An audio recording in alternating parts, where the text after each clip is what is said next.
ศรัทธาญาติโยมทั้งหลาย จึงตรัสสอนพุทธบริษัทวางจิตวางใจของตนอยู่ในอำนาจของความประพฤติบ่หือประพฤติตามอำนาจของจิตคือบ่ทำอันยังตามอำเภอใจเพราะพูดดีประพฤติตามอำนาจจิตยอมลำบากเด้อเฮาอยากคือฝนตกแต่ถ้ามันบ่ตกก็แสดงว่าเฮาประพฤติตามอำนาจจิตใจของเฮาตกมาเด้อตอนบ่ายนี่นะตกมาเด้อแต่มันตกสักกรรมเนี่ยก็มีหลักฐานยืนยันในตีหลายแห่งที่พระพุทธเจ้าเพิ่นตรัสเกี่ยวกับเรื่องจิตนะเช่นจิตตังสุตตังสุขาวหังนี่เป็นบาลีแปลว่าจิตคุ้มครองจิตที่คุ้มครองดีแล้วนำสุขมาหือเด้อจิตตังทันตังสุขาวหังจิตที่ฝึกดีแล้วนำสุขมาหือจิตตสะธรรมโถสาธุอันนี้การฝึกจิตเป็นการดีสจิตตะมนุษย์ลักขถะบุคคลพึงตามหักษาจิตของตนจิตตังลักเขถะเมธาวีผู้มีปัญญาพึงหักษาจิตจากหลักฐานจากหลักฐานตียกมาอ้างอิงบ่งไว้ชัดเจนต้องควบคุมเป็นว่าต้องคุ้มครองจิตบ่หืออยากนอกรูนอกทางเด้อก็ต้องฝึกจิตให้มีความอดทนมีความนักแน่นเพิ่มยังเนาะเพิ่มมีอะไรยังมากระทบกระทั่งก็จะได้บ่หวั่นไหวเนี่ยหรือว่าบ่สั่นสะเทือน บ่ได้สั่นสะเทือนต้องฝึกจิตของเฮานี่คุ้นต่อการได้การเสียให้มันคุ้นกันน่ะมีได้ก็ต้องมีเสียอย่างนี้นะมีเป้ก็ต้องมีชนะมีขาวก็มีดำมีบาปก็มีบุญด้วยเนาะเพื่อจะได้วางจิตวางใจให้เฮาเป็นกลางวางจิตเฮาเป็นกลางวางจิตให้ถูกต้องปรับจิตให้เข้ากับสถานการณ์เด้อสถานการณ์แล้วก็สภาพสิ่งแวดล้อมโดยระวังจิตนะระวังจิตของเฮาเนี่ยรักษาจิตของเฮาให้อยู่ในเหตุผลว่าเพราะจิตเป็นศูนย์กลางแห่งความสุขเนอะแต่กันเนาะเป็นศูนย์กลางแห่งความสุขแล้วก็ความทุกข์ทั้งปวงมีสุขมีทุกข์มันเข้ากันไปถ้าจิตใจดีคิดดีทำดีแต่เรื่องดีๆคิดแต่เรื่องถูกต้องก็จะมีความสุขเนอะคือมีความสุขความสบายเพราะการคิดดีทำดีนั่นก็เกิดง่ายนะส่วนว่าเฮาส่วนมากเนาะหันโดยเช่นคิดหืดต้านเนี่ยเนาะเมื่อเฮาหืดต้านแล้วก็เมื่อเฮาคิดจะหืดต้านเช่นเฮาว่าหืดต้านถ้าว่าเมื่อได้จิตใจมันบ่ดีนะเมื่อเกิดบ่ดีบ่มีเหตุบ่มีผลบ่มีอันคิดบ่ถูกต้องคิดบ่ถูกต้องก็มีความทุกข์มาแล้วคือความลำบากนะมีความทุกข์ความลำบากเพราะการเกิดบ่ดีก็เป็นอันของอยากคิดลำบากจึงเป็นทุกข์นี่เพราะคุณส่วนหนักส่วนหลายนะบ่หันโดยเช่นเกิดว่าจะไปป่นไปจี่เปิ้นกล้าน่ะคือจะไปป่นมีคำร้อยกรองนี่ที่ไพเราะอยู่บทหนึ่งซึ่งควรที่จะเขียนไว้ติดไว้ที่ฝาบ่เขียนไว้นาทีที่หนึ่งที่ใดที่หันง่ายๆว่ะ เพื่อจะได้เตือนจิตเตือนใจเวลาเฮามีความทุกข์แล้วก็มีสิ่งแต่เป็นสิ่งที่ไผก็ทำได้โดยไม่อยากเลยข้อความนั้นมีดังนี้เด้อเปิ้นว่าเวลาใดทำใจผ่องแผ้ว เหมือนได้แก้วมีคาเป็นราศีเวลาใดทำใจฮือลาคีเหมือนมันนี่ตกมดแตกมดลดราคาอันนี้เป็นคำก่อนบนว่าเนาะ แล้วก็เป็นอันว่าเมื่อว่ามีความตุกต่างใจเกิดขึ้นเมื่อใดเพราะเหตุใดก็ตามเนอะวิธีแก้ที่ถูกจุดนั่นก็คือแก้ที่ใจเฮาเนี่ยนะแก้ที่ใจรวบรวมสติปัญญาทั้งหมดพุ่งตรงไปที่ใจว่าทำใจให้ผ่องแผ้วมีวิธีทำใจผ่องแผ้วเหมือนแก้วที่มีกานั้นมามีปฏิกิริยาสามวิธีด้วยกันว่าสามจั่นก็คือจั่นปฐมกาจั่นมัธยมกาจั่นอุดมกานี่จั่นปฐมนั่นก็คือวิธีหนีโดยนำเอาพุทธวจาเนาะพุทธวจาที่ยกมาขึ้นเป็นในเคียปบทนะไหวเป็นขอตีขออันเทศนาการไหวมาใจนะก็คือบาปเกิดจากอารมณ์ใดๆพึงห้ามใจจากอารมณ์นั้นๆคืออารมณ์ใดอารมณ์อันใดทำให้เป็นตุกมนเล่าเศร้ามองเนาะต้องถอดถอนใจจากอารมณ์นั้นย้ายความคิดเปลี่ยนจิตตัดจิตตัดใจจากอารมณ์นั้นทันทีนะก็คือถึงมันเนาะอย่าไปเอาใจไปของอยู่กับอารมณ์นั้นๆอย่าเอาใจไปมกมุ่นคลุ่นคิดในอารมณ์นั้นเพราะยิ่งจำยิ่งคิดก็ยิ่งจมยิ่งขมขื่น ยิ่งจมยิ่งขมขื่นอย่าไปกึดถึงคุณตีคุณหักคุณจังนี่จะไปกึดถึงมันเป็นเราหนาจ้าควันก็อย่าต้องไปกึดนี่นะอย่าไปกึดถึงความหักความจังแม้กระทั่งสิ่งใดที่ทำเกิดความหักความจังความชอบความบ่ชอบลักษณะอย่างนี้เรียกว่าหนีเลยเนี่ยคือหนีเสียจากอารมณ์นั้นนะมันจะว่าหนีไปอยู่ที่อื่นเนี่ยจะหนีจากอารมณ์นั้นไปหนีอันนี้เป็นว่าจั่นปฐมส่วนจอยได้บ้างจอยได้พองนี่นะอย่างน้อยก็ทำให้จิตใจเฮาสงบจิตใจเฮาสงบลมเย็นก็จะมีแต่ความเบาใจขึ้นมาผ่องบันนักอกนักใจจนเกินไป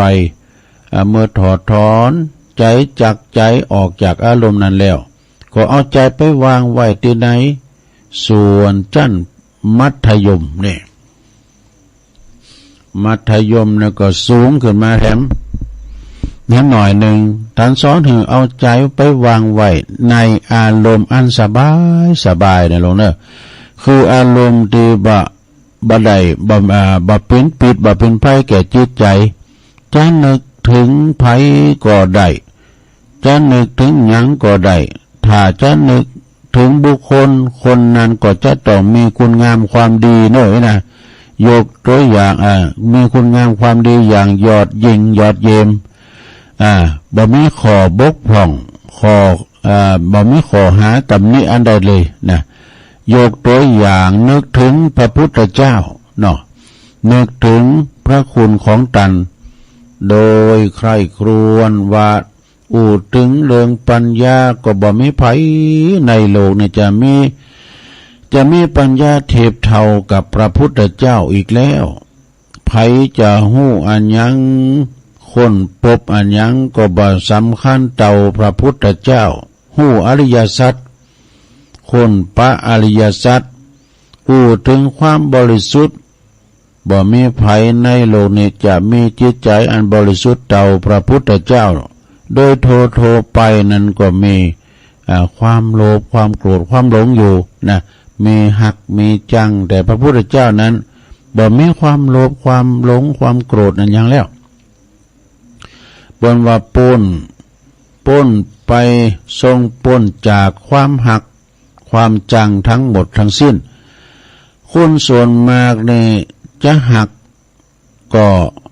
เพราะว่าหันแก่โตนะญาติพี่น้องของตัวเองพงกาหันแก่ตัวเองพงกาหันแก่ญาติพี่น้องบริวารญาติมิตรก็บางพองกอบหักหันแก่พักโพก เพื่อนฝูงของตัวเองเนี่ยแต่พระพุทธเจ้าเนี่ยเป็นทรงมีความหักคือความพระเมตตาในสรรพสัตว์ทั้งหลายบ่มีประมาณเลยหักหมดแม้แต่บุคคลนั้นจะเป็นศัตรูตัวร้ายเหมือนกับพระเทวทัตเนี่ยเพิ่นก็ยังโผดอยู่นะแม่ไผจะตามหลังตามผานพระเทวทัตนี่ก็ทรงเมตตาไปนะหรือว่าถ้าจะนึกถึงสิ่งใดๆสิ่งหนึ่งนี่สิ่งนั้นก็ควรจะเป็นธรรมก็คือคำสอนของพระพุทธเจ้าโดยกึศหันว่าพระธรรมของพระองค์ยอมคุ้มครองผู้ประพฤติปฏิบัติบ้างตกไปในที่ชั่วผู้ใดหูธรรมประพฤติธรรมผู้นั้นย่อมอยู่เป็นสุขดังนี้เป็นต้นนี่การเอาใจมาใคร่ครวญตรึกตรองถึงพระพุทธพระธรรมพระสงฆ์เช่นนี้ จิตใจของเขาก็จะเบิกบานเนาะเบิกบานเบาสบายบ่เข่งเขตบ่เข่งขัดใจของเขาสงบนิ่งสุขุมมีอารมณ์เป็นหนึ่งเนี่ยมีอารมณ์เป็นหนึ่งเอาจะจบเวลานักแน่นดังที่ตลุงได้แสดงพระธรรมเทศนาเนาะมาก็พอสมควรแก่กาลเวลาแล้วก็จะขอสมมุติหยุดที่ลุงปุงไว้เปงเต้าอีเอวังก็มีด้วยประการฉนี้สาธุสาธุสาธุที่จริงทำมันก็หมดเสียงเตือนแล้วน้ำซองใบกันนะลูกเนอะแต่ว่าเวลามันจะจบไปก่อนนะจบพักเบรกน้ำจะว่าจบเลยไม่ใช่เลยน้ำชั่วโมงนึงอยู่นะตัวลุงก็จะได้เตะธรรมชั่วโมงที่สองเป็นธรรมบรรยายธรรมละไม้ธรรมยองถ้าว่ายองก่อมเซิงเมืองก่อมใจมันคล้ายๆไปดังขมุ เอาปอนนี่กันเนาะเอาปอนทำแสวงหาความสุขกันเนอะสัพพิติโยวิวัจจันตุสัพพะโลโกวินาศตุมาเตภวัตวันตาลายโยสุขีติคายุโกภวะอภิวาตานาสีริสานิจังมุตตาปัจจายโนจัตตารโอธรรมาวัฏันติอายุวันโนสุขังปะลังเอาแล้วตัวลุงพักเบรกจิบน้ำกำกันเนอเจริญปอน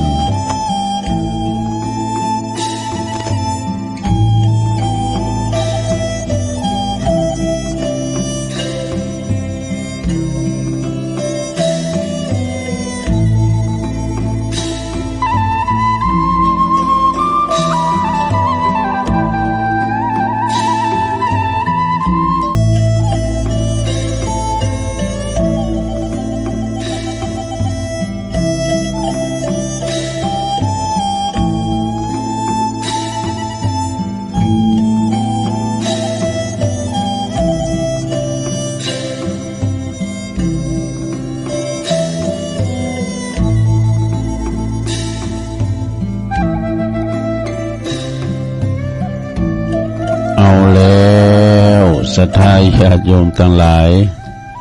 ตัวลุงก็พักเบรกเนาะพักครึ่งดังมึนชั่วโมงละลูกเตียวไปเตียวมายืดสินยืดซ้ายให้หน่อยหนึ่งนี่นะ แล้วก็จิบน้ำลุงคอมาอู้กันต่อชั่วโมงที่สองเนาะขณะนี้พอออกไม่ออกศรัทธาก็กำลังฟังรายการสัพเพเหระปากิณกะขอนลุงไก่แจงรายการเสียงธรรมแสงทองดำเนินรายการโดยตุลุงยองเนาะจัดรายการอยู่บนห้องส่งวัดพระธาตุดอยน้อยกระจายเสียงไปให้ศรัทธาได้ฟังกันเนาะ ก็รายการแต่ละรายการนี่ครูบาอาจารย์เป็นฟังเนื้อสดาญาติโยมนะพระสงฆ์องค์สังฆเจ้าพระมหาเถระนะอย่างวัดเกตการลามกานี่หลวงพ่อสันติสุวรรณพระครูสันติสุวรรณสอนหลวงพ่อเป็นฟังตลอดนะหลวงพ่อพระครูอินทยานลังสีที่ปรึกษาเจ้าคณะอำเภอจอมตองวัดพุทธนิมิตเนี่ยข้าก็ฟังตู้อยู่นะในการปะเปิดถึงต่วงเนาะต่วง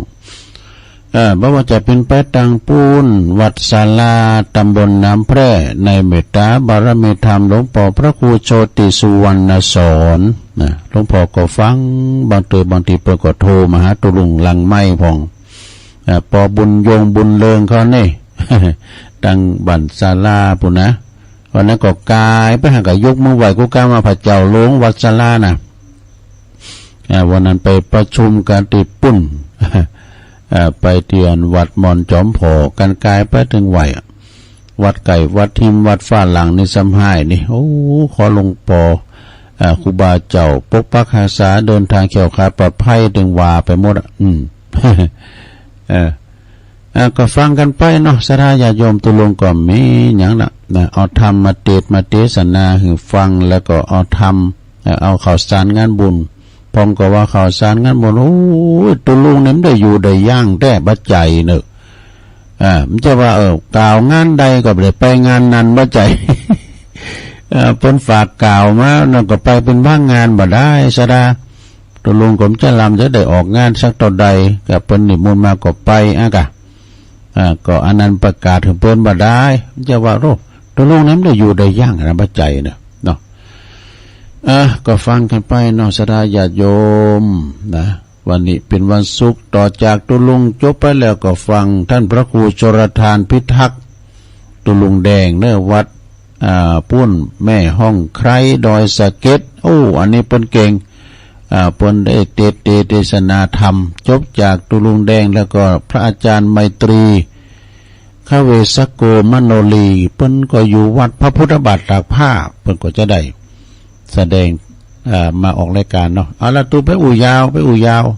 ฟังน้ำฟังธรรมเหมือนลงเด้อฟังน้ำฟังธรรมแบบละไม้ เดี๋ยวตุลุงจะมาปั่นป้อนนำการเอาฟังธรรมพร้อมกันเด้อนะโม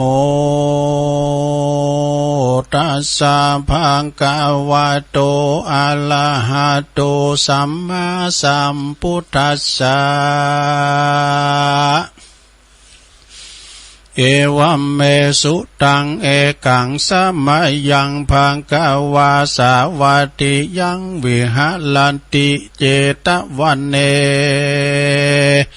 อนาถาปินติกัสสะอัลลเมอาทาโคสาวัติยังวาสิโนมนุสสาสัตตกะเมโนโหนตุสาทโวดุลาสาปุลิสาตังหลายอิตังสูตังอันว่าสูตรอันนี้ชื่อว่านิพพานสูตรอันตานมหาเถระมหาเถระหากสาไดยาสาดับรับฟังจากมุขตวาราจากข้าอุแก้วแห่งตนผ่านแผ่วสัพพัญญูตันก่อนได้มาสำแดงแก่มหาเถรเจ้าเมื่อเข้าผสมสู่สังฆายนาธรรมวันนั้นว่าดังนี้พันเตข้าแก่มหากัสสัมปะเถรเจ้าอันว่าพระจึงเงาโพธิญาณเมื่อยังทรมานอยู่ในป่าเจตวันโพธปันนสัตสี่หมู่ในที่อยู่ต่ำกลางสงว่าดังนี้สีลังนามากาตาปังสีลังนามาลักขีตังเมตตากรุณามุตุตาอุเปกามนามากาตาปันติภิกขเวดุลาภิกขุตังลายปุญญังนามมาจืออันว่าบุญตังลายปันติเตนะอันภูมิภายาเปิงกาตามแต่แลสีลังอันว่าศีลนี้ภูมิภายาเปิงรักษาหือมันกุงแต่แลอันว่าเมตตา กลุณาโมตุตาอุเปกาภูมิพยาเพิ่งจำเลินภาวนาเตแลภิกขเวดุลาภิกขุทั้งหลายเหตุดังลือแลมพลานตาทากาตะกาวว่าฮือตานรักษาศีลและภาวนาอัญจาหิด้วยมีแต่แลสัตตานามาจืออันว่าสัตตังหลายในโลกย่อมวิปโยคแผ่พวนสัตว์ทั้งมวลติมมาบังเกิดเอากำเนิดในสงสารบ่สุขสำล้านมันเตียงรู้ความเงียงเปปางแม่นจักมีพละกำลังเพียงดังจ้างแม่นจักมีสัมปติแนบข้างหมากลวงลายก็ยังจักตายบ่เว้นบ่มีจ่องหลีกเล่นแห่งตั้งตายนามะลูปังอันว่ารูปกายตนตัวแห่งเล่านิสัยก็จักตายวันหนึ่งบ่สงสัยความตายนี่หากขับไปใจอุปามาไว้ดังจ้างฆ่าคนปาเสติก็ไปแสวงหายังคนและสัตว์เพื่อจะฆ่าหือตายนั่นแลอันว่าไวยาแห่งสัตว์และคนตั้งหลายนี่ป้อยจักกลับคืนมาหือมีไวยาอันหนุ่มนั่นก็หาบ่ได้จะเตรียมเพียบไว้อุปมาคือดังพระสุริยาอันคืนโหนปุ๊บวันออกย่อมพัดเกี่ยวหล่อไปสู่โหนวันตกใจนั้นแลภาการหนึ่งอันว่าอายุแห่งสัตว์ต่างหลายนี่หาพามานบ่อใดผ่องก่ออายุสั้นผ่องก่อยืนยาวลางเขาได้4 ปี5 ปี6 ปี7 ปีป้อยตายไปก็มีพ้องก็เป็นดังฟ้าแมบยามเดียวก็มีแลความตายก็บ่มีผู้อาจทำได้แม่นองค์พระเงาไทยสัพพันอยู่ตนเป็นคู่มั่งกิเลสตั้งพระปัจเจกะและอรหันตาเมเตจะลิติอานุภาพยิ่งกว่าอินตาพรหมยมมาลาดลาจาก็ยังดับขันธะนิพพานเมียนจัดบ่อาจเลียกได้เยื่องความตายแม่นเป็นเต้าพายามหากาสัตสะขวยเศรษฐีมีสัมปติลายของก่อลีปุนเสนาต่อล่วงลายก็บ่อาจแลกซื้อความตายไว้ได้เต่าวันละตุกตอดไว้เป็นสาทานมัจจุลาจหารแก่นกล้ามันก็บ่เล่งนาแห่งคนใดนั่นแลภาการหนึ่งไผบ่อาจโกฎหมายลู่ใดอย่างปีเดือนวันยามตายแต่มีแต่องค์พระมุนีนายสัมมาสัมพุทธเจ้าและอริยสงฆ์โคดเงาอะละหันตาเหตุนี้ตันภูมิพยาจงพิจารณาหือทีหือรู้แจ้งตีเป็นแก่นสารคือสาระเข้าของใจเตตานเปิดตัดมาเชลาธรรมกรรมท่านนี่อันจักห่มหีเข้าของอันจักใดเป็นติอุปาธรรมเป็นปาไทยอย่างคือเขาห่อเป็นสเบียงต่อตั้งไปคงควายหาปัจจัยทั้งสี่หือแมนติกองธรรมอย่าหลบอำนำมาจุกอย่าฆ่าสัตว์ชีวิตง่ายเมื่อตุนตานตกแต่งหือดีงามผานี่ตามจารีตกองธรรมนั่นเตอภิกขเวดุลาภิกขุตั้งหลายกูพระตาทากาตาตรัสรู้แล้วจึงนำมายังตานากาตาเตรียมเพียบไว้หือตั้นตั้งหลายได้สดับรับฟังว่ายังมีเมืองอันหนึ่งสุขเสมยิ่งนักย่อมเป็นตีพักและอาสาหลายแห่งปันติตาปูปัญญาไวฉลาดคือหมู่นักผาเจ้ามวลมีเป็นสุขีเตียงเตาบ่มีวันแก่เท่าและตาย ตาวาหนตั้งติจากโกฎหมายไปสู่เป็นติสัตว์ไล่อยู่อาศัยไลเป็นตนวาราชสีมาในเสื้อโครงและเสื้อเหลืองส่งเสียงร้องครางกายและจ้างลายและผีป่าเนื้อไล่ล่าตามตั้งแม่นปุกกะลาภูปนาภูมิมาใครไปรอดเฮือมีปัญญาลู่หลอบมันกุงอยู่กับตนอันหนึ่งเป็นหนทางไกลไปอยากต้องหาเข้าของหมากลายประการอันจักเป็นสเสบียงต่างไว้ไปนาจึงจักพ้นป่ายืดยาวไกลนั่นแลอันว่าเข้าของเงินคำอันกูปราตาทากาตะได้กล่าวว่าฮือเอาไปนั่นบ่ใจเข้าของแท้คือหากมาได้อานิสงส์ส่วนบุญทานพระกอบส่วนบุญทานอันจอบพระกอบไปด้วยศีลธรรมภาวนา กรรมและเอาแก้วตั้งสามเป็นติจังบทลำเปิงนั่นว่าพุทโธเมนาโธธัมโมเมนาโธสังโฆเมนาโธดังนี้ไปเธอผู้บอกเอาแก้วตั้งสามเป็นติเปิงอาสาไลก็บ่อาจจะคำตังไกยานกว้างคือว่าบ่อาจคำวัตะสงสารนั่นแลภิกขเวดุลาภิกขุตั้งหลายติพลาตาตากาตากาว่าเฮอเอาเข้าน้ำโปจันนะอาหารกับเครื่องอาวุธไปกับตนกับขี่ม้าอาจารย์ในไปปันหลอดจากใดจุดจอดเตืองทองนั่นเป็นตำนองเตรียมแตกไว้ตีเต้คือหากมาใดของท่านคือกับต่างงานนิทรงศีลห้าศีลแปดศีลสิบแขวเตรียมไปตีว่าดาบกันใจดามแก้วสีเทียนกับตนอันนั่นก็คือได้อาทิเตก็คือได้แก่อานิสงส์ภาวนาพรหมวิหารละทั้งสี่นั่นแลการภาวนาพรหมวิหารมีอานิสงส์10ประการตามดังพระจินนามานเตสนาวายบทกล่าวไว้มีดังนี้สุขังสุปาติสุขังปฏิปุญจันตินาปาปะกังสุปินังปัสสติมนุสานังปิโยโหติอะมนุสานังปิโย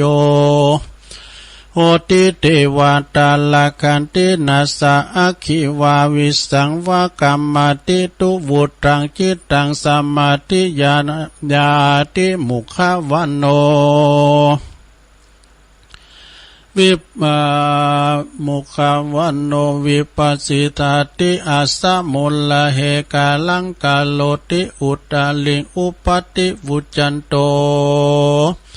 พรหมโลกุปโกโห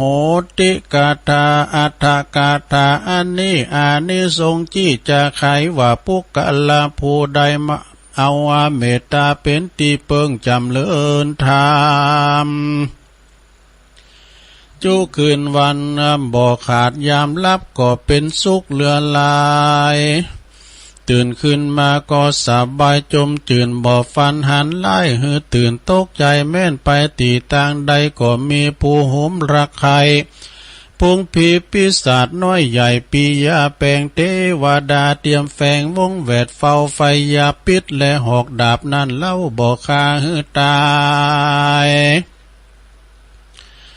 จิตใจมุ่งหมายเป็นสมาธิได้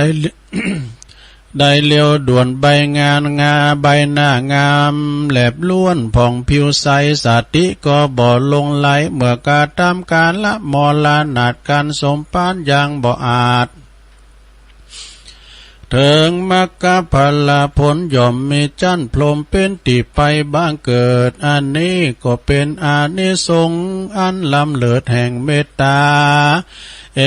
กาตัสสะสำรวม11ข้อกล่าวอันด้วยเป็นอันย่อปอที่เข้าใจความก็มีด้วยประการดังกล่าวมานี่แหละนะ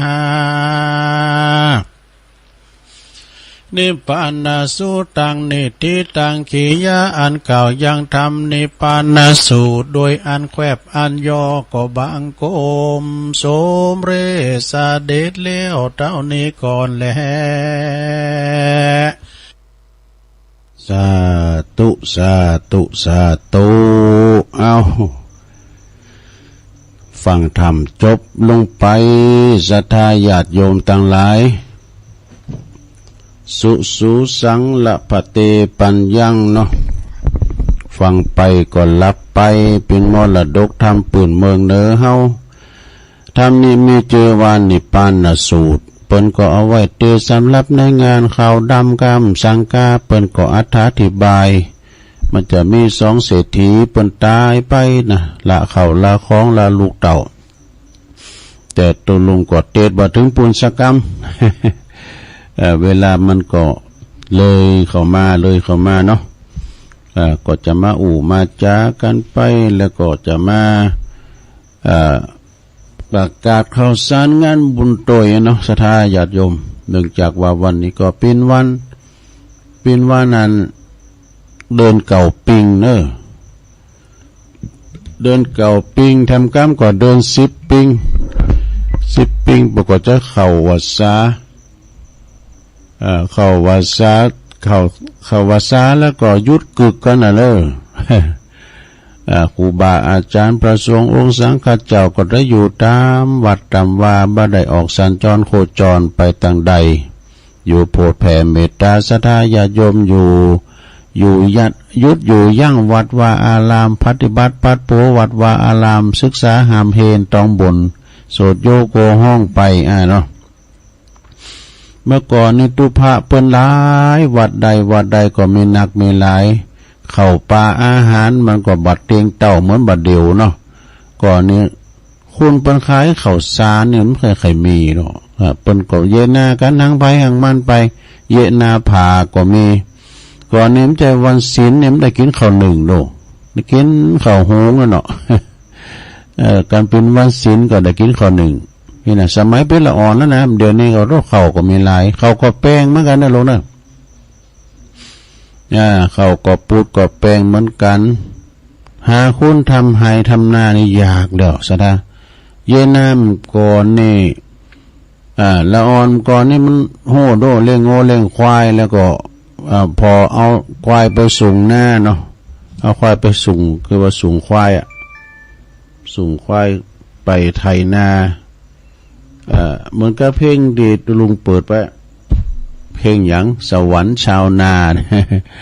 แบกควายไปไถนาแบกไถเนี่ยไล่ควายไปสู่ท้องนาไปส่งควายก่อนนี้เดินหาเนาะปัญญนาเขาดอกันโอ้ยังหนาวอยู่เนอะเดินหาเนี่ยนะเดินสีหนาวหนาเดินหาหนาวตีนหนาวมือเนี่ยคนเฒ่าดึงว่าโอ้ก่อนนี้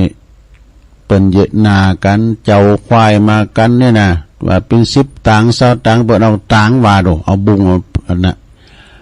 ไถนากันคุณมีควายก็ไปเจ้าควายมาไถนาดูโอ้แต่ก่อนโมนแหละแต่บนไถนาเนี่ยเขาอยู่ไฮเหล่าเนาะผมอยู่กลางหน้าเขาอยู่ไฮเหล่าอยู่ทั้งตีนะเอามาฟังเปิ้นไล่ควายได้ยินโห้ยขวา ได้ยินจะถีแหละกันอยู่ทั้งนอกบ้านนี่นะไก่คันก้าหมาเห่าก้าเปิ้นเดิดก้าโง่ควายห้องก้ามาเกี่ยวยาอยู่ทั้งหมดทั้งนอกบ้านเพื่อนทั้งให้เรานะได้ยินหมดในอันที่บ้านเลยบัดเดือนนี้ใครย่างใครเงียบกันไปเนาะสดาเนาะโง่ควายตั้งให้ตั้งตรงตั้งนากล่อมไข่หันเข่าเขียวกวิดอีกก็สุดจินหูจินตาเนี่ยมันไข่มีไปแล้วเนอะบางทีบางแห่งที่เปิ้นทุมหน้านี่เอาไปจะฮื้อไปปลูกบ้านจัดสรรค่าเนี่ยเป็นหอเป็นเนินเป็นบ้านเป็นเจ้าคุณเฮาไปอยู่กันหมดเนี่ยแต่ก่อนเนี่ยเปิ้นก็มีตุงมีนากันนี่กะประเดี๋ยวนี้หน้าตังเฮาไปมีเปิ้นนายทุนกว้านซื้อหมดแล้วลงก่อนนี้เปิ้นเยนากันบัดเดี๋ยวนี้เปิ้นขายมันมีไผเยะก็ลูกหลานเข้าไปเยการตีอื่นนั่นนี่มีไผเยให้ใส่หน้ากันไปแล้วเนี่ยก็เลยเฮาก็ แต่เหยะกันแต่กับปุตังอีสานบ่เนาะเพิ่นปลูกเขาปลูกตั้งกันหลายตังเฮานี่ก็หายอยากไปเนี่ยซะท่ามันเล่าถึงความหลังนี่ก่อนนี่มันถึงโตหนักแหละที่มันเฮาเล่าแล้วนะก่อนกำเดียวนี่มันเหมือนกันสมัยชนบทก่อนนี่โต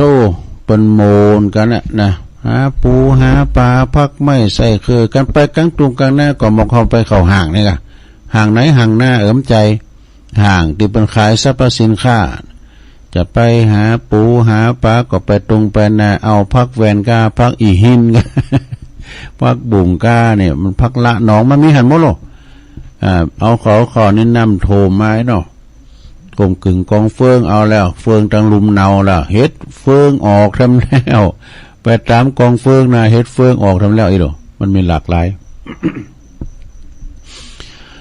อันนี้ทำกรรมหนึ่งเฮาเกิดแต่จะได้จะกลายเป็นคุณใจแคบเนี่ยเกิดก็จะเอาไอ้น่ะเกิดแต่ได้จะกลายเป็นคุณใจแคบถ้าเฮาฮู้จักหือนิสัย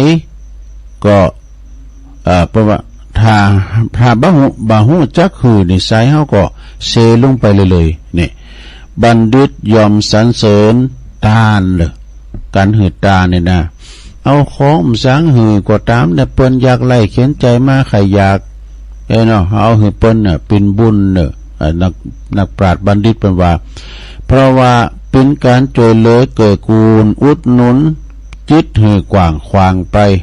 ผู้ให้ย่อมเป็นที่รักของผู้รับเนี่ยเฮาหือเปิ้นนั้นยังเฮาแนวใจดีหรอกโอ้ไอ้ท่านนี่ปรากฏดีแท้หน่อยมันจำนะแล้วเฮาไปยามหันเปิ้นหือบ่อยๆก็ไปขอเปิ้นอำใจ อยู่เฉยๆจะเป็นคุณใจกว้างขึ้นบ่ได้นะเฮาต้องเป็นคุณหือก่อนหือคุณหับหือเนาะคุณหับนั่นก็เป็นตีหักคุณหือก็เป็นตีหักเนี่ยต่างคุณต่างหือเวลาว่าเปิ้นอ้อมหยังหือเนาะเอาหือต้องพอเลิกคุณด้วยนะคุณที่เปิ้นมีแล้วเอาไปหือเปิ้นมาก่อมเกิดอันนี้สงหนักสักเท่าใดเหมือนกับเฮาไปตานโอ้ตานวัดนั่นวัดเปิ้นรวยอยู่แล้วเนี่ยแล้วก็อันนี้สงมันก็บ่ค่อยเกิดแต่ว่าเฮาไปตานที่เปิ้นกำลังแปลงวัดแปลงว่าสร้างวัดใหม่น่ะโธ่อันนี้สงจะหนักจะแห้งเด้อเหมือนกับเฮาไปทำบุญกับเปิ้นคุณตุกไล่เข็นใจเนี่ยลงเอ้ยเปิ้นมาขอเนี่ยเปิ้นขาดคัดสนเรื่องเบหอยเงินทองเปิ้นมีเฮาเอาหือเปิ้นอันนี้สงแห้งเด้อนะเหมือนกับคนเป็นเศรษฐีปุถุสุขเกือบเริ่มมาบใส่นิกไทยก็นี่เขาจะตั้งไปหือเปิ้น100นึงก็ปันนึงก็เปิ้นก็ยินดีสีขาน่ะพอเปิ้นรวยอยู่หั่นแล้วนี่นะอานิสงส์ก็บ่เกิดขึ้นสักเท่าใดเนาะก็เปิ้นว่าเพราะว่าการช่วยเหลือเกิดกุลอุดหนุนจิตใจเฮาจะกว้างขวางไปอยู่เฉยๆนี่จะเป็นคนที่ใจขวางขึ้นบ่ได้ต้องฝึกการหือตานจนเป็นนิสัยเด้อตานนั้นก็คือจะนำมาซึ่งสรรพสิ่งทั้งหลายสิ่งที่หือไปย้อนกลับมาช่วยตัวเองนี่อานิสงส์แห่งการหือตานนั่นมันมีมากมายมหาศาลเด้อ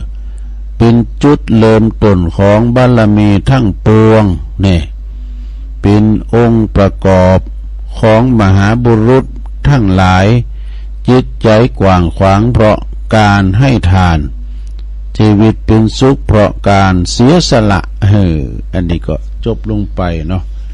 เป็นการหือกินหือตานกันไปศรัทธาญาติโยมทั้งหลายเอามาเป็นข้อคิดสะกิดใจให้ศรัทธาญาติโยมทั้งหลายเนาะ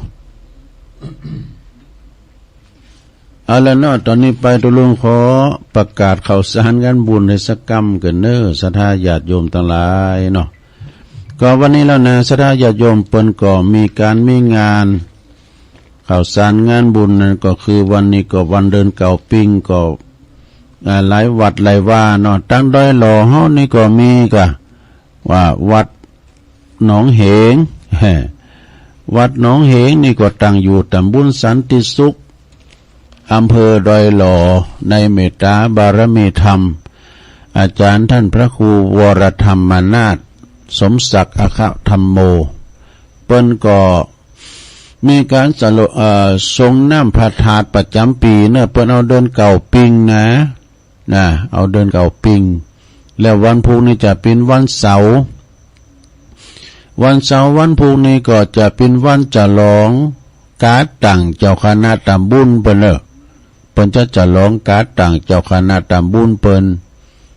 ได้รับตำแหน่งเป็นเจ้าคณะตำบลสันติสุขฉะนั้นก็ไผที่รับเป็นเจ้าภาพสังไผที่รับเจ้าภาพกุเข้ากันเข้าเพลหรือว่าเป็นขันเข้าเป็นว่าโต๊ะจีนนี่เนาะ ก็ปากันไปโลมุทิตาสักการะแสดงความชื่นชมยินดีกับอาจารย์พระครูวรธรรมนาถในคณะที่เปิ้นได้รับตำแหน่งเจ้าคณะตำบลเด้อไปกินไปทานไปแสดงมุทิตาจิตไปฟังซอด้วยกัน เอาวัดเปิ้นกว้างขวางเนี่ยโมนคุณหลวงคุณหลายตกอยู่กลางบ้านกลางจองวัดเปิ้นนะมีตุภะลายตัวเนาะก็ไปเด้อไปกันตุลุงก็จะไปแล้วก็วันนี้ก็วัดอรุณวิทยาวาสเด้อวัดอรุณวิทยาวาสวัดห้วยปันจอยในเมตตาธรรมหลวงพ่อพระครูมงคลวัดวิทยาคมวิทยาคมกันเนาะตุลุงบุญธรรมเนี่ยเปิ้นก็เป็นเจ้าอาวาสวัดอรุณวิทยาวาสห้วยปันจอยเปิ้นมีการอาบน้ำธาตุกุฏิเดินเก่าปิงเด้อแต่ก่อนนี้เปิ้นมีแข่งกองกันนะเดี๋ยวนี้มันตีมันแข่งกองในเปิ้นสั่งเปิ้นแปลงอย่างหมดแล้วเปิ้นก็ยกยอดไปเปิ้นก็จะมีอีกนี่มีสวนสนุกแถมนี่นะก็ปากันไปเด้อก็เดี๋ยวกินของง่ายแล้วเนาะตุลุงก็จะไป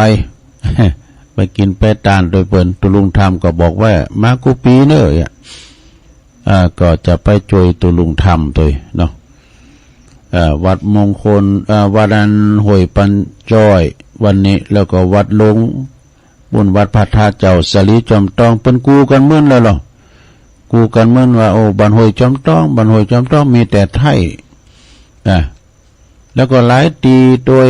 ทางเหนือนี่ก็มีวัดบ้านหวายนี่อาจารย์นลินทร์สุจินโนพดไปปุ่นวัดผานิสิทธิกาลามโอ้หลายตีเนี่ยเดินปิงเดินนั้นเก่าปิงนี่นะก็ไก่ที่ไหนก็ไปที่หันเนาะสาราญาติโยมทั้งหลายแล้วก็วันที่อันนี้งานวัดนี่วัดน้องเหง ใบนิมนต์เพิ่นใบนิมนต์เพิ่นแต่ตุลุงจดเอาดูตุลุงประกาศนี่นะอันนี้เป็นวัดกูงูลืนกูงูลืนตำบลน้ำดิบอำเภอป่าซางเพิ่นจะมีงานส่งน้ำพระธาตุประจำปีในวันที่1 กรกฎาคมเพิ่นจะมีเจริญพระพุทธมนต์สืบชะตาหลวงตึงวัดตึงบ้านบ่ส่งน้ำพระธาตุส่งน้ำพระบรมสารีริกธาตุเจ้าตวยวัดกูงูลืนวันที่1 กรกฎาคมเพิ่นจะมีโหวัดโหวาแล้วก็จะมีมัจฉาพาโชคโดยเมื่อคืนก็มีย้อนยุครำวงดังคณะชูแมกเกอร์ท่านพระอธิการประสบโชควิสุทธิธารีตุปีหนึ่งพร้อมด้วยคณะศรัทธาประหลวงภูมิพัฒน์กันเนาะหรือว่าประหลวงนั้นอยู่ทองวันนั้นก็ปักกันที่วัดปากล่องปากล่องก็ไปปักกันเนาะประหลวงขอทั้งหลายแล้วก็อันนี้มันได้เลงนะวันที่4 ที่ 5นี่ก็กรกฎาคมเพิ่นจะมีงานส่งน้ำพระธาตุอนุสาวรีย์พระครูจินานุวัตรครูบาคำมูลตลอดถึงส่งน้ำพระธาตุด้วยครูบาอาจารย์ที่วัดตุนพึ่งตำบลหนองหลองอำเภอเวียงหนองหลองในเมตตาบารมีธรรมอาจารย์พระครูท่านพระมหาธีรพันธ์ธีรกิติบริณธรรมเก่าประโยคเจ้าคณะตำบลหนองล่องเจ้าอาวาสวัดตุนพึ่งก็วัน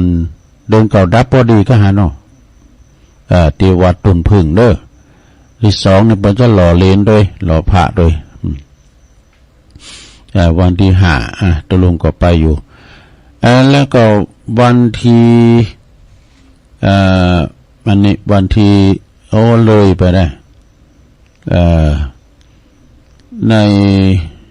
วันที่27 28 29อันนี้ประกาศเป็นจะไม่งาน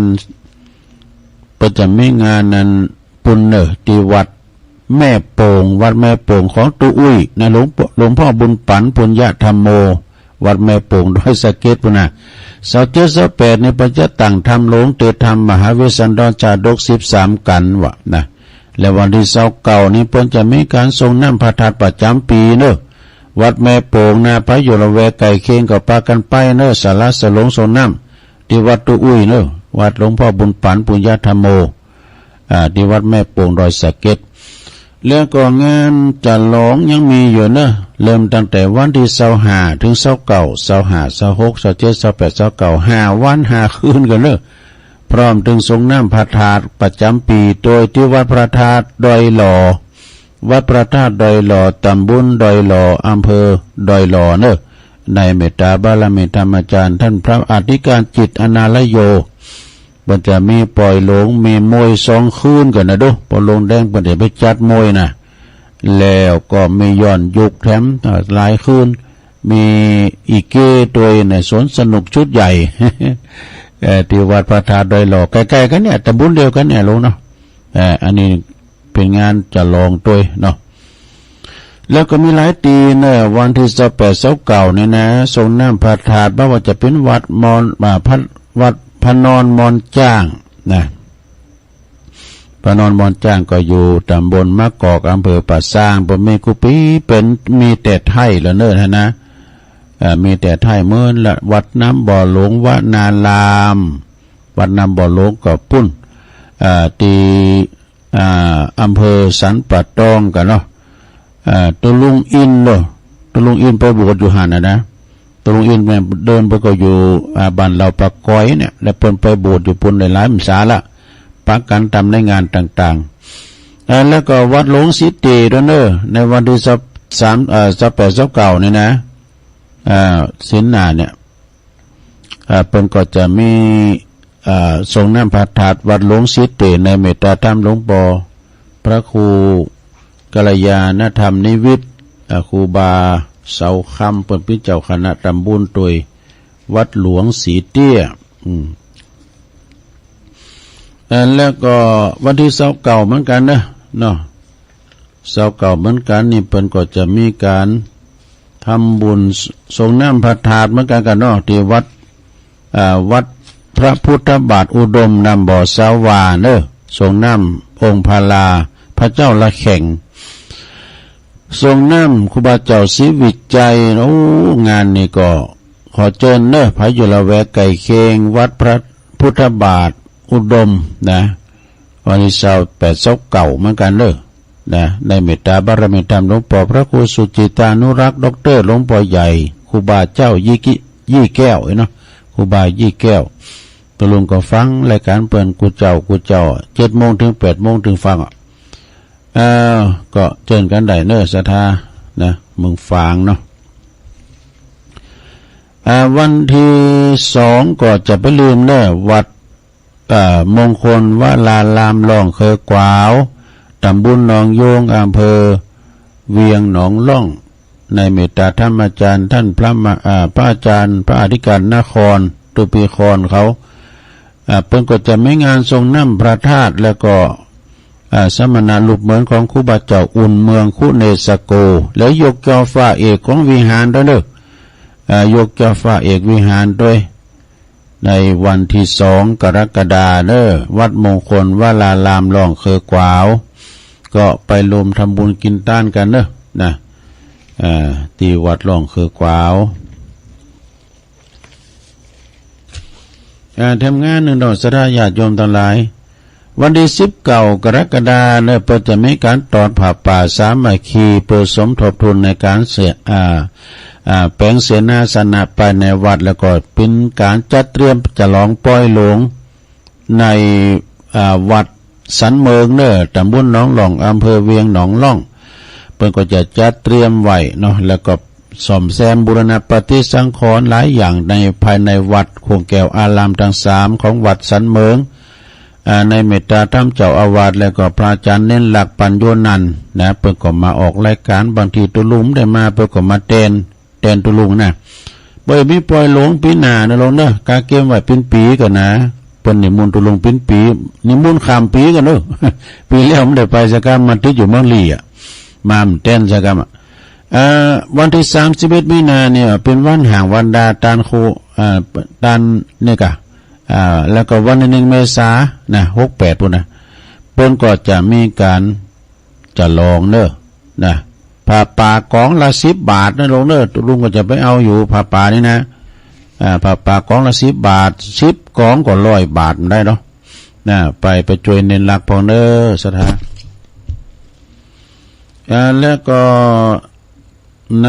วันที่22เหมือนกันเด้อก่อนนำเรียนสถาครูบาอาจารย์เฮาเนาะทั้งหลายคืนสีขาวก็ดีเพิ่นจะมีผ้าป่าสามัคคีเด้อณที่วัดบรรพตสถิตเนี่ยนี่ก็ปุ่นลำปางพุ่นเนาะในเมตตาธรรมอาจารย์ท่านพระมหาสมชาติชาตปัญโยอันนี้เป็นธรรมยาตราเพื่อการกุศลเพื่อโรงเรียนขนาดเล็กก็วันที่22ตอนบ่ายเนี่ยไปกินแป้ตานไปโลมกันไปตอดผ้าป่าเพื่อการกุศลโอ้อาจารย์มหาเนี่ยเป็นคักเตียวจุนนองโป่งนะแล้วก็จัดรายการต้วยไปนี่ก็หันใจ22นะโยมเนอวันพุกนี่นะพี่น้องลำปางตังใดก็ตามก็ไปกินเป็ดตาลโดยเปิ้นเนอแล้วก็งานคืนเฮานี่ก็จะไปได้ลืมเนอะเดี๋ยวเอานี้ก่อนเอาวัดปุงฮู้นี่ก็จะมีงานในปุงฮู้ตำบลนครเจดีย์อำเภอป่าซางเพิ่นจะมีงานส่งน้ำพระธาตุประจำปีเนอะวันที่8 กรกฎาคมเนาะเป็นวันจันทร์ก็เจิญเนอะไปกินเป็ดตาลไปลมสาระสลงส่งน้ำอันนี้เรื่องสุดท้ายจากหันแล้วเข้าพรรษาแล้ว ในเมตตาธรรมอาจารย์พระอธิการถาวรถาวโร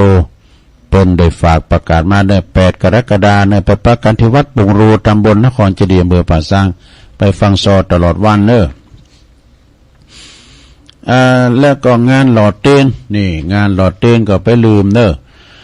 วันที่7 กรกฎาคมเนอะ67นี่นะเพิ่นจะหลอดเต้นประจำปีของคณะคลื่นสีขาวคืนวิทยุออกรายการพระนักจัดรายการไปกันหมดวันนั้นก็ไปประชุมเพิ่นจะจัดที่ไหนปีนี้เปิ้นเวรมาบรรจบครบที่วัดพระธาตุม่อนจอมผอเนอะของหลวงปู่ดอยท่านพระครูปฏิภาณธรรมทินในเมตตาธรรมอาจารย์พระครูอภิวัฒนวิกรมประธานผู้อำนวยการคืนสถานีเฮาพร้อมกับพระนักจัดรายการทุกคนทุกท่านตลอดถึงสดาญาติโยมเนอะวันที่7นะ7 กรกฎาคมก็ไปหล่อเต้นวสาการเก่าลิ่มนะที่วัดพระธาตุม่อนจอมผอโอ้ยไผไข่หันธรรมที่หันซับไปอย่าแต่เนอะมียุ่งนักพอเนอะยุงก็มีบ้าง วันนั้นไปประชุมนกก่อนนักของสะดาเก้าไม้ใหญ่ไม่ลงเปิดมีสถานที่เป็นหื่นเนอะลมลืนตุภะเปิงก่อหลายหลวงปู่ด้อยก็มีน้ำจิตน้ำใจไปจะเป็นนอนก็ได้วันที่7ไม่ได้ไปก็ไปวันที่6ก็ได้ พระจะทำบุญปิ้นแหวนเตนะแหวนละ20 บาทนะสถานเนอะเพิ่นจะหล่อไว้หั่นน่ะเป็นรูปร่างลักษณะเป็นธงธรรมจักรเลยน่ะหล่อปิ้นแหวนอย่างนั้นน้ำตาลน่ะแล้วก็ไปปูชาเอาหน้างานก็ได้เนอะศรัทธาญาติโยมทั้งหลายแล้วเฮาจะไปตานเมื่อใดปุ้นเพิ่นจะไปตานวันที่23 24 25เดือนสิงหาคมเข้าพรรษาปุ้นไปตานบุญทางอีสานบุญนะทางนครพนมบุญอันนั้นก็เกมกันเนาะแม่เขาจะไปก็กะเกมไปสัก2 เดือนโหแผ่วก็2 เดือนเกมยัง2 เดือนก็ตุก็เบยังสีบเอาไว้สักหน่อย เกมคูณเกมลดด้วยกันเนาะเกมคูณเกมลดไว้เฮาก็จะไปกินไปตานโดยการตานเตียนที่เป็นงานประจำปีของนักจัดรายการวิทยุเฮาเนาะ ก็ไปปบไปปากันปีไหนก็ไปปากันได้ตัวหนึ่งนี่นะในรายการหล่อเต้นวัดสาประจำปีเนาะที่หลวงปู่ดอยเนอะที่วัดพระธาตุม่อนจอมพอแล้วก็ไปตานกันไปหล่อในวันที่7โอ้คุณลายเนอะคุณลายเพื่อจะไปตานกันปุ่นวันที่23 24 25ปุ่นตุลสิงหาปุ่นน่ะตานอีสานปุ่นเนาะสดาญาติโยมทั้งหลายไปได้ไปก็ดีไม่ได้ไปก็ฝากห้อมกันไปเนาะวันนั้นก็แม่เพิ่นก็ฝากว่าฝากไปหอมตุลุงดอยอันนี้ก็เป็นข่าวสารงานบุญตุลุงได้มีทำอยู่ฮะถ้าเติมมันก็ขาดตกบกพร่องไปตุลุงก็ลืมโจทย์พองแล้วทำงานหนึ่งนะญาติโยมวันที่23เปิ้นจะมีงานพระราชทานเพลิงศพตุลุงอันปุนเนอร์เปิ้นเป็นพระลูกวัดหนองเงิกตุลุงวอนนี่เปิ้นก็อายุได้79 ปีแล้วสราเปิ้นเป็นพระครูนะตุลุงลืมราชทินานามเปิ้นพระครูอุปถัมภ์เนี่ยนะที่วัดหนองเงิกเนอะเปิ้นก็ตั้งศพบำเพ็ญกุศลมาหลายวันละและเปิ้นก็จะพระราชทานเลยนะวันที่23เนอะวันที่23เปิ้นก็จะลากพระศาสตร์สอยเวใจยนต์วิมานทองไปสู่สุสานป่าจ้าเปิดทำการพระราชทานเพลิงศพกันต่อไปพระอาจารย์อนาลัยโยอัตบิยุตเปิ้นก็เป็นเจ้าวาดเนาะปอบเด็กคณะสงฆ์ในตำบลแม่แรงอำเภอป่าสร้างก็ดีพาอยู่ไก่อยู่หิ้มกิ้มไก่ก็ไปเนี่ยไปปูจาผ่าปังสกุลตอดผ่าก้าเนี่ยปูจาโลไม่เงินโลไม่คำกันก็ขึ้นกับฟังเทศฟังธรรมกลางวันก็เอาก็ไปถอดผ่ากันเนาะไปอยู่ไปเยิมกันเด้อที่วัดน้องเงิกเนาะน้องเงิกตำบลแม่แรงอำเภอป่าสร้างเนาะตอนนี้ไปตัวลุงก็ร้องงานเช็คตั้งลายกันเนาะเช็คตั้งลายก็มีอยู่นะก็มีอยู่ตั้งแต่ชมรมสกาย66ด้วยเนี่ย โอ้แม่สีดาคนงามเวงปรับเป่าตักมาตะไลไม่หลงสายฝนจันกุณะไปอยู่น้องผาขาวเนอะยงยุทธมณีวันกราบนมัสการครับฟังอยู่จากบ่อเหี่ยวลำปางอันนี้เป็นฟังเป็นประจำบรรจงกันทวงปีอ้ายตายโหฟังอยู่นำดิบเนินนะฟังอยู่เนอะตุลุงนะเป็นกำลังใจเนอะนะเนี่ยแม่หลวงสุมาลังกาพินก็ฟังอยู่ปุ้นตีบันปาหาปุณปุณ4 แยก3 แยกปาหาปุ้นเนาะแล้วก็ต่อไปก็มีแม่สุทัศน์ดีมูลฟังปุ้นแสนพรมทุ่งปีแม่วางปุ้นเด้อคุณแม่สิรินทิพย์บุญเลิศนี่ฟังอย่างกรุงเทพปุณโอ้ปลงมงคลเนี่ยปลงรวยนะฟังจากน้องเงิกฟังอยู่เนื้อตุฟังอยู่นะปลงน้องเงิกนะปลงปนพินสทแล้วก็เปิ่นธรรมวัดลาดนะเปิ่นธรรมเอกวัดลาดไวสานะครับเด้อแล้วก็พงตั้งมั่นตัวไปหน่อยโดยแม่แดงอัมพรอยู่เต็นดอกไม้แล้วก็ดอยน้อยพัฒนาหนองหานสันทรายโยมเกษินีโดยโยมจากบกก้างสันกำแพงบารมี9แบ่งเจ้า นิกรชายน้อยอันนี้อยู่น้องหล่องนะฟังอยู่เป็นกำลังใจฟังชัดเจนดีแล้วก็โยมยุพินหอมอาลาไปหน่อยฟังจากแม่โยกนะบันแม่โยกกลางเวียงเชียงใหม่นาศาลากลางบุญส่งจากลำปางไวสาวแม่บนลมมาปิ่นตาน้องสัมมณะเด้อฟังอยู่นะเจ้ายินดีเนอะแม่บนลมจอดตุพิชาจากวัดปัตตานด้วยเนาะไวสาตุพิชานะครับเนอะบัญชาก็ฟังอยู่แล้วก็มีแม่บุญปันห้วยงูในโอ้พี่น้องฟังก็มาเนอะจอมแจงมีบอกไฟโดยยายปันน่ะยายปันเนอะแม่น่ะก็หาเนาะแม่บุญปันน่ะก็ แม่ครูธัญญากศนจากอันปุ่นจากอันกลางเวียงเชียงใหม่อันนี้เป็นรายการตักจือตักตังลายเนาะสถาเอาละปล่อยตอนนี้ก็เป็นบรรยากาศพระจะโทรมาก็โทรมา0899556506เจริญปอนเวลาแล้วและจะดีหลวงพ่อกฤษเนาะใช่แล้วจะ6:65แล้วฟังแต่เจ้าแล้วเนาะครับชัดเจนไหมชัดเจนวันนี้ไม่ได้ไปบิณฑบาตวันนี้มันเป็นวันพระเนาะครับการครับครับไว้สาครับเจริญปอนเจ้ากับไว้สาเจ้าเดี๋ยวแมงมันออกแล้วเนาะกับตักบางมีเป็นบางทีฝนตกแล้วก็ออกแล้วนะเจ้าโอ้อกแมงมันนะเจ้า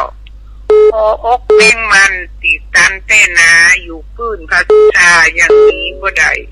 มนุษย์เดินดินโลกาต่ำใจเขาบอกเว้นไว้ชีวีได้หันตะวันกี่นาทีบ่รอดชีวียับเอาทุกใดจะป้าลูกนี้กว่านี้บ่ได้เพราะว่าลูกใหญ่กว่าแม่นะเจ้าเก็บผักมาแกงฟักแป้งแต่งเจ้าคบหาหมูเจ้าดีกว่าแม่งมัน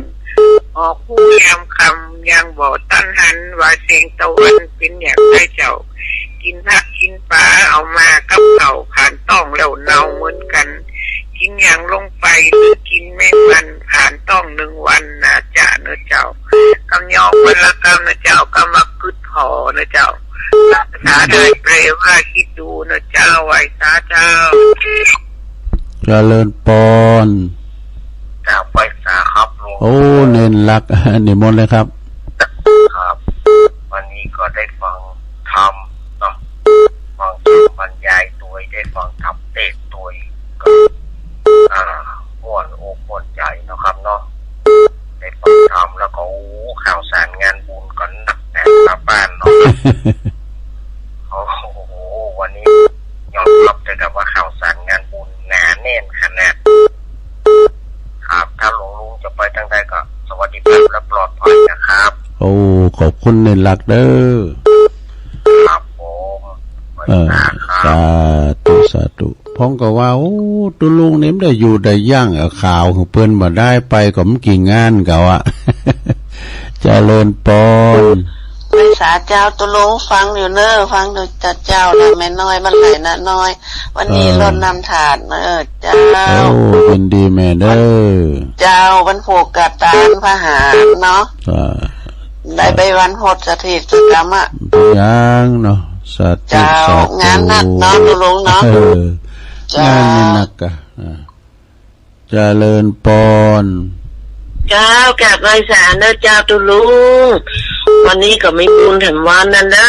ตื่นขึ้นมาได้มีลมหายใจได้ไหวพระฟังธรรมกับตุลุงก็เมื่อแต่เช้ามาเนอะแม่สุเกลศิลาพรสิเตี้ยพระนงหลับปูนะเจ้าตุลุงกับไพศาลนะเจ้าตุลุงไหนใต้เอานะตุลุงเจ้า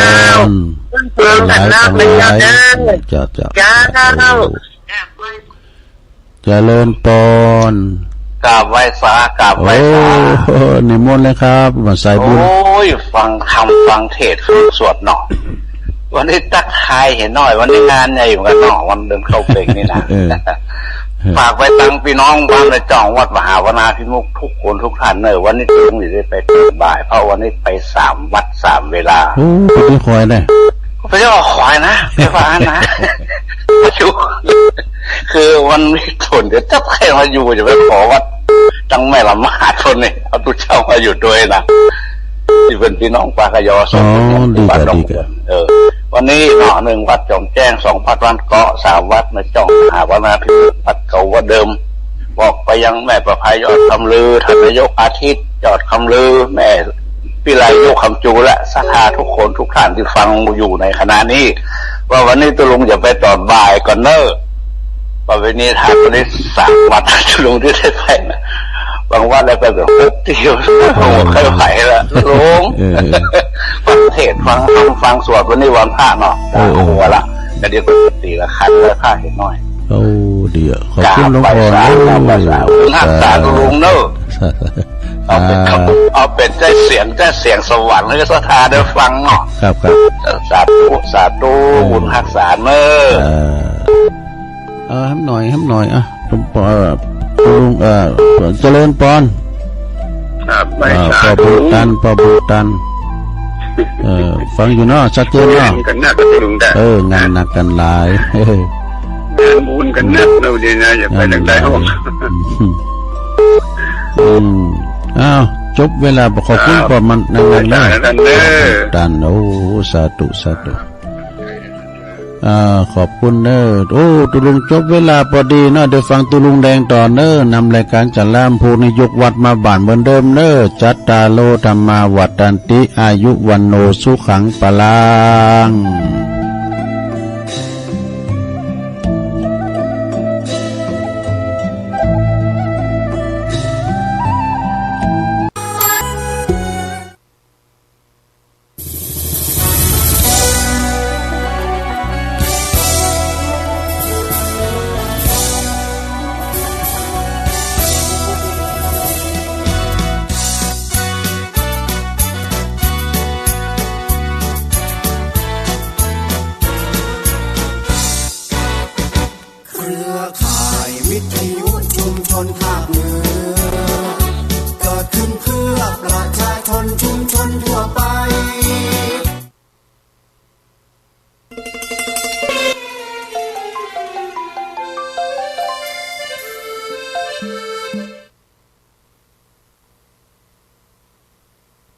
เลยครับ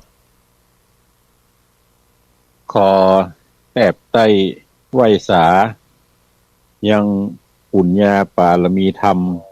ของพระมหาเถระโนเถระเจ้าคณะพระสังฆาธิการจุโตนจุองค์ที่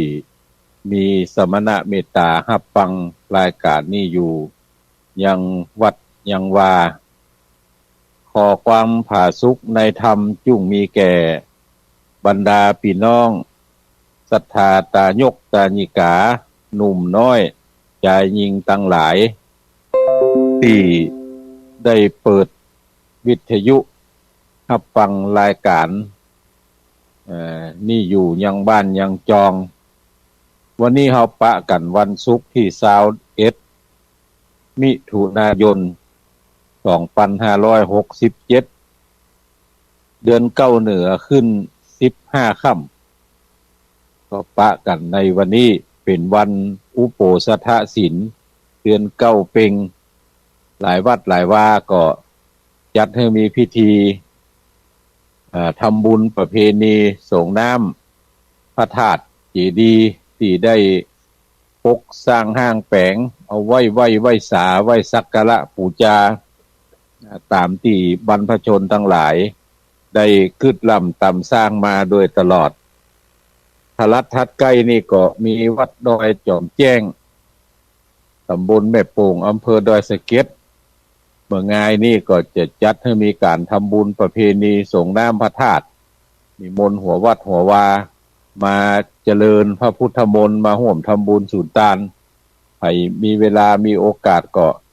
เชิญชวนไปร่วมทำบุญโดยกันเนอวันนี้จะได้เอาพระธรรมเทศนาดวงที่ชื่อว่านางพญาปู่คำมาเทศนาให้ท่านทั้งหลายได้ฟังในปุกที่2พอปุกแรกได้เทศไปเมื่อศุกร์ก่อนศุกร์วันที่7แล้ววันที่14ก็ได้ได้จ่าในเรื่องของการอนุรักษ์รักษาทรัพยากรธรรมชาติและสิ่งแวดล้อมให้ท่านทั้งหลายได้ยินได้ฟังไปวันนี้ก็จะได้นำเอาพระธรรมเทศนาในเรื่องของนางพญาปู่คำในภูกคน2มาเทศนาให้ท่านทั้งหลายได้ฟังในโอกาสต่อไปก็วันนี้จะอยู่กับท่านทั้งหลายเมินซะหน่อยปกตินี่ตั้งแต่ 5 โมงถึง 6 โมงวันนี้ท่านผู้อำนวยการสถานีบอกว่ายาวถึง 6 โมงครึ่งได้เมื่อยาวถึง 6 โมงครึ่งได้ก็จะได้ดูต่างดูต่างจากันสักน้อย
จักจะต่อส่วนว่าเท่าปอเศรษฐีใจบอดดีคอนเหี่ยงบิดเบียวเบี่ยงไกลกาเหตุว่าลักนางกามาเมียน้อยใจติดหอยแป่งปันเศรษฐีตามันปู่เท่าลักลูกเต่าบ่อเสมอกันใจมันตันจมเดือดจาโคดเกียดปาโลคือนางสุทธโลนงคานกัดตำการบอกขาดเธอปัดกวาดคาวาเงี่ยการนาพร้อมพรำตักน้ำขอบไฟมีการได้ตกแต่งตามจอกตามแจงเฮือนหลวง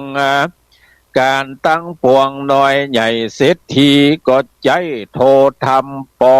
ใจดำแต่งใจเฮือนางลูกไทยสุทธโล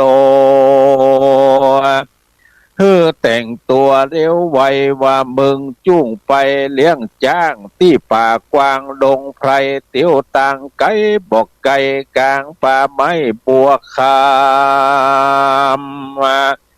นานนาน้ำมากล้ำส่วนนางบุญกำสุดลานางก็มีกำจ้ากล่าวตานโดยขี้ข้านเวียกการว่าดูลาตนมารดาเป็นแม่ลูกนี่ตุกนักแก่เหลือใจบ่มีอันใดยังอยู่ไปเลี้ยงจ้างจุวันยินหิวหันบ่แล้วโดยกาดแก้วสู่กลางดงตามในปงหอมหอยพาลิงจ้วยดอยจันยามตะวันตกต่ำมืดแล้วค่ำจริงคืนมาข้าลูกสุดทลาตุกยากแสนลำบากหัวใจบ่เหมือนนางนงไวผู้ปีผู้ชื่อว่าอีปู่คามมันบอกกระทำการบานเยี่ยขี้ข้านดอมได้กันกินเขาง่ายแล้วเอวเสสองลูกแม่หากเสมอกันขี้ข้านการงานละลูกเต่าคนเดียวสองตาเขียวลาแม่ลูกวันผู้เจ้าควรไปหนีเร็วไวว่าวู้อย่าอยู่กับเขาข้ากูลเรามีมากเมืองโกเจ้าหากวงใหญ่รีบเอาไปเตอะแม่เฮ้ยว่าในขณะยามนั้นส่วนนางกามาผู้เป็นแม่มีใจเวต่างบาปเลี้ยวจากกำหยาบสาโหดเป็นกำละลดขนาดด่ายอฟ้าเศรษฐีว่าปู่กาลีถาบเท่าลักลูกเต่า